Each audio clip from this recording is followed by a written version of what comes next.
صل علی سیدنا مولانا محمد وعلی آلہ وصحبہ وبارک وسلم۔ قال اللہ تبارک و تعالی فی القرآن المجید اعوذ باللہ من الشیطان الرجیم بسم اللہ الرحمن الرحیم۔ ان الذین یؤذون اللہ ورسولہ لعنہم اللہ فی الدنیا والآخرہ وأعد لهم عذابا مقینا۔ صدق اللہ مولانا العظیم وصدق رسولہ النبی المکین الحنین الکریم الرؤوف الرحیم۔ السلام علیکم ورحمۃ اللہ۔ اللہ جل مجدہ کا بے انتہا لطف و احسان ہے کہ جس کی توفیق سے ٹیم جبین اسلام نے آج شہادت امام علی مقام امام حسین علیہ السلام کے ذکر کے لیے یہ ایمان افروز بزم اس کا اہتمام کیا، اور خصوصی طور پر میں آپ تمام شرکائے محفل کا شکریہ ادا کرنا چاہوں گا کہ آج چھٹی کے روز آپ لوگوں نے اپنے بزی اسکیجولز میں سے بھی ٹائم نکالا اور اللہ اور اس کے حبیب اور حضور علیہ الصلاۃ والسلام کے خانوادہ اہل بیت اطہار کے ذکر کے لیے یوں جمع ہوئے۔ اب میں گفتگو کا باقاعدہ آغاز شہادت امام حسین علیہ الصلاۃ والسلام کے موضوع سے کرنا چاہوں گا۔ شاعر کا تو مجھے علم نہیں، تاہم کسی نے بہت خوب لکھا کہ میرا حسین باغ نبوت کا پھول ہے، میرا حسین باغ نبوت کا پھول ہے، حیدر کی اس میں جان ہے خون بطول ہے، حیدر کی اس میں جان ہے خون بطول ہے، اور جس کے لیے یزید نے اتنے ستم کیے، جس کے لیے یزید نے اتنے ستم کیے، ارے وہ تاج تو حسین کے قدموں کی دھول ہے، وہ تاج تو حسین کے قدموں کی دھول ہے۔ اپنی گفتگو کے ابتدا میں نے قرآن مجید کی جس سورہ کا سورہ احزاب کا، یہ قرآن مجید کا 33 چیپٹر ہے، اس کی ورس نمبر 57 میں نے کوٹ کی تھی۔ اس میں اللہ رب العزت ارشاد فرماتا ہے کہ بے شک وہ لوگ، ان الذین یؤذون اللہ ورسولہ، بے شک وہ لوگ جو اللہ اور اس کے رسول صلی اللہ علیہ وآلہ وسلم کو اذیت دیتے ہیں، تکلیف دیتے ہیں، دکھ پہنچاتے ہیں، لعنہم اللہ فی الدنیا والآخرۃ، تو بے شک اللہ کی لعنت ہے ان پر اس دنیا میں بھی اور آخرت میں بھی، وأعد لہم عذابا مہینا، اور ایسوں کے لیے سخت ترین عذاب تیار رکھا گیا ہے۔ قرآن مجید میں الحمد سے والناس تک، ابتدا سے انتہا تک 3 قسم کے عذابات کا ذکر آیا ہے۔ کل 3 عذابات ہیں اللہ رب العزت کے، جن کا ذکر اللہ رب العزت نے اپنے کلام مجید میں فرمایا۔ ایک عذاب عظیم کہا، ایک کو عذاب عظیم کہا، دوسری قسم کو عذاب علیم کہا، جبکہ تیسری اور آخری شدید قسم کو عذاب مہین کہا۔ اس کے بعد قرآن مجید میں چوتھی کوئی قسم بیان نہیں ہوئی، تو یہ آخری درجے کا شدید ترین عذاب ہے جو اللہ رب العزت نے فرمایا کہ یہ ان کے لیے مخصوص کیا گیا ہے جو مجھے اور میرے رسول صلی اللہ علیہ وآلہ وسلم کو اذیت دیتے ہیں، تکلیف دیتے ہیں۔ اس آیہ مبارکہ کی تفسیر میں امام ابن تیمیہ کو کوٹ کرنا چاہوں گا۔ بدقسمتی سے پچھلے کچھ برسوں میں ہم یہ دیکھ رہے ہیں کہ ہماری پاکستانی کمیونٹی میں یزید کے حوالے سے بالخصوص اسپیسیفکلی کچھ کنفیوژنز کریٹ کی جا رہی ہیں، اور نوجوان ذہنوں کو مخمصے کا اور کنفیوژنز کا شکار کیا جا رہا ہے، اور مختلف ہیلے بہانے بنا کر یہ ثابت کرنے کی کوشش کی جا رہی ہے کہ شاید یزید سارے کا سارا قصوروار نہ ہو،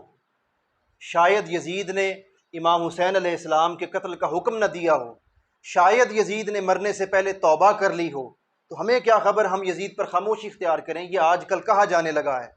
اور پچھلے کچھ برسوں میں اس رجحان میں بڑی تیزی دیکھنے میں آ رہی ہے، جبکہ امت مسلمہ کی پوری تاریخ میں کبھی ایسی باتیں نہ کی گئی تھیں، نہ لکھی گئی تھیں، نہ سنی گئی تھی، اور نہ کی گئی تھیں۔ مگر بدقسمتی تو میں آج اپنی گفتگو کو اسی پرٹیکولر موضوع پر رکھنا چاہ رہا ہوں۔ تو میں اب جن امام کو کوٹ کرنے جا رہا ہوں، امام ابن تیمیہ، ان کی تفسیر اس آیہ مبارکہ کی روشنی میں۔ اب لطف کی بات یہ ہے کہ وہ جو لوگ یزید کو قصوروار ٹھہرانے سے گریز کرتے ہیں اور یزید کو بری و ذمہ قرار دینے کی کوششیں کرتے ہیں، ان تمام کا ان امام پر اتفاق ہے۔ امام ابن تیمیہ، آپ عالم عرب کے جید امام ہیں، اور پورا عالم عرب ان کو پڑھتا بھی ہے اور پڑھاتا بھی ہے، حتیٰ کہ عالم عرب میں کوئی شخص اس وقت تک عالم دین بن نہیں سکتا جب تک کہ وہ امام ابن تیمیہ کو پڑھ نہ لے۔ تو یہ اس درجے کے امام ہیں۔ تو امام ابن تیمیہ اپنی کتاب الصارم المسلول، اس کے پیج 86 اور 87 پر اسی آیت مبارکہ کی کہ اللہ اور اللہ کے رسول کو جو اذیت دیتے ہیں ان پر اللہ کی لعنت ہے، اس دنیا میں بھی اور آخرت میں بھی، اس آیت کی تفسیر لکھتے ہوئے آپ کہتے ہیں وَأَنَّ جِهَةَ حُرْمَةِ اللَّهِ تَعَالَى وَرَسُولِهِ جِهَةٌ وَاحِدَةٌ، آپ فرماتے ہیں کہ اللہ اور اللہ کے رسول صلی اللہ علیہ وآلہ وسلم کی حرمت، عزت ایک ہی ہے، یعنی حضور علیہ السلام کی عزت میں اور اللہ کی عزت میں کوئی فرق نہیں۔ جس نے حضور کی عزت کی صلی اللہ علیہ وآلہ وسلم، گویا اس نے اللہ کی عزت کی، اور جس نے حضور علیہ السلام کی بے توقیری کی اس نے گویا اللہ کی بے توقیری کی۔ پھر آگے لکھتے ہیں فمن آذ الرسول صلی اللہ علیہ وآلہ وسلم فقد آذ اللہ، تحقیق کہ جس نے رسول اللہ صلی اللہ علیہ وآلہ وسلم کو اذیت دی اس نے گویا اللہ کو اذیت دی۔ اور آخر پر جو انٹرسٹنگ بات ہے وہ کہتے ہیں ومن آذ اللہ فہو کافر، اور جس نے اللہ کو اذیت دی تحقیق کہ وہ کافر ہے۔ تو امام ابن تیمیہ بھی اس آیت مبارکہ کی روشنی میں لکھتے ہیں کہ جس نے رسول اللہ کو اذیت دی گویا اس نے اللہ کو اذیت دی، اور جس نے اللہ کو اذیت دی تحقیق کہ وہ کافر ہے، وہ دائرہ اسلام سے خارج ہو چکا ہے، اس کی دائرہ اسلام میں کوئی گنجائش نہیں بچتی۔ اب یہاں پر امام ابن تیمیہ کو کوٹ کرنے کے بعد میں ایک کنفیوژن کو یہاں پر شیئر کرنا چاہوں گا کہ بعض احباب یہ کہتے ہیں کہ یزید کے دور میں تو حضور صلی اللہ علیہ وآلہ وسلم ظاہری حیات میں موجود نہ تھے،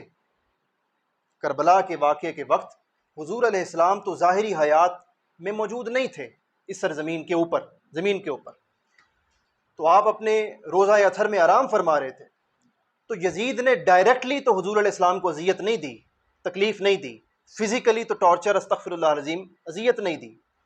تو پھر آپ اس کا الزام یزید پر کیسے دھر سکتے ہیں؟ وہ تو ایک جنگ تھی، اقتدار کی جنگ تھی۔ یہ کہا جاتا ہے کہ یزید کا اقتدار تھا، امام حسین علیہ السلام نے بیعت کرنے سے انکار کر دیا، تو وہ اقتدار کی جنگ تھی، یہ کہا جاتا ہے آج کل۔ تو اس کا جواب میں پہلے منطق کی صورت میں لاجک کے ذریعے دینا چاہوں گا کہ جس طرح اس آیے مبارکہ میں اگر آپ غور کریں تو اللہ رب العزت نے فرمایا کہ جس نے اللہ اور اللہ کی رسول کو اذیت دی، اس کا آبویسلی بیک گراؤنڈ یہی ہے کہ جو مکہ کے کفار تھے، قریش کے کفار تھے، وہ کفار کس کو اذیت دیتے تھے؟ ڈائریکٹلی وہ تکالیف دیتے تھے، پریشانیوں میں مبتلا کرتے تھے، اذیت دیتے تھے حضور علیہ السلام کو۔ جو مکہ کے کفار تھے اور پھر بعد ازاں دیگر کفار تھے دیگر قبائل کے، انہوں نے کبھی اللہ تعالیٰ کو ڈائریکٹلی تو کبھی اذیت نہیں دی کسی نے۔ کیا کبھی کسی نے دیکھا کہ کسی کافر نے ڈائریکٹ اللہ کو اذیت دی ہو؟ اللہ تو جسم سے پاک ہے۔ کفار تو اذیت دیتے تھے رسول اللہ کو صلی اللہ علیہ وآلہ وسلم، ڈائریکٹ اذیت اللہ کو تھوڑی دیتے تھے، مگر اللہ رب العزت نے اپنے حبیب کو دی جانے والی اذیت کو بھی اپنی اذیت قرار دیا۔ دیکھنے میں وہ اذیت رسول اللہ کو دیتے تھے صلی اللہ علیہ وآلہ وسلم، مگر اللہ رب العزت نے حضور کو دی جانے والی اذیت اپنی اذیت قرار دیا۔ تو جس طرح حضور کو دی جانے والی اذیت اللہ کو اذیت قرار دی جاتی ہے، اسی طرح حضور علیہ السلام کے اولاد، حضور علیہ السلام کی اولاد ہیں، حضور علیہ السلام نے ان کو اولاد ڈکلیئر کیا، آگے چل کر میں گفتگو میں بتاؤں گا آپ کو۔ تو حضور علیہ السلام کے لخت جگر امام حسین علیہ السلام کو جو اذیت دے تو بالکل وہ اذیت رسول اللہ کو دی جانے والی اذیت ہے۔ آپ اس کو کیسے حضور علیہ السلام کی اذیت محسوس نہیں کرتے؟ کیا ہم نے نہیں پڑھا کہ مسند احمد بن حنبل میں حدیث صحیح آتی ہے؟ مسند احمد بن حنبل کی جلد 4 میں حدیث مبارکہ کا نمبر آتا ہے 7837۔ حضور علیہ السلام نے فرمایا کہ حسین منی وانا من الحسین، احب اللہ من احب حسین، کہ بے شک حسین مجھ سے ہے اور میں حسین سے ہوں، اور جس نے حسین سے محبت کی گویا اس سے اللہ نے محبت کی اور اس نے اللہ سے محبت کی۔ تو حسین کا مصطفیٰ سے ہونا، حضور علیہ السلام برملا فرما رہے ہیں کہ حسین میرے وجود کا حصہ ہے اور پھر میرا دین حسین کے ذریعے قائم رہنا ہے۔ تو اس درجے پر فائز کر رہے ہیں، پھر بھی آپ کو یزید کی تکلیف جو اس نے امام حسین کو دی ہے، وہ تکلیف آپ کو حضور علیہ السلام کی اذیت محسوس نہ ہو؟ ایسا کیسے ممکن ہے؟ آخر آپ کا ایمان کس حد تک گر چکا ہے؟ پھر آگے چلیے، حضور علیہ الصلوۃ والسلام نے مسند احمد بن حنبل ہی کی میں روایت کو لوں گا، اس کی جلد 2 میں حدیث مبارکہ آتی ہے، اور حضور علیہ السلام فرماتے ہیں کہ من احب الحسن والحسین فقد احبنی ومن ابغضہما فقد ابغضنی، کہ جس نے میرے حسن اور حسین سے محبت کی گویا اس نے مجھ سے محبت کی، اور جس نے میرے حسن اور حسین سے بغض رکھا اس نے گویا مجھ سے بغض رکھا۔ تو اس روایت کے ذریعے یہ کلیئر ہو رہا ہے، کرسٹل کلیئر ہو رہا ہے کہ حضور علیہ السلام نے واضح طور پر فرمایا کہ جس نے میرے حسن اور حسین سے بغض رکھا اس نے مجھ سے بغض رکھا۔ تو گویا جس نے حسن حسین کو تکلیف دی اس نے گویا حضور علیہ السلام کو تکلیف دی۔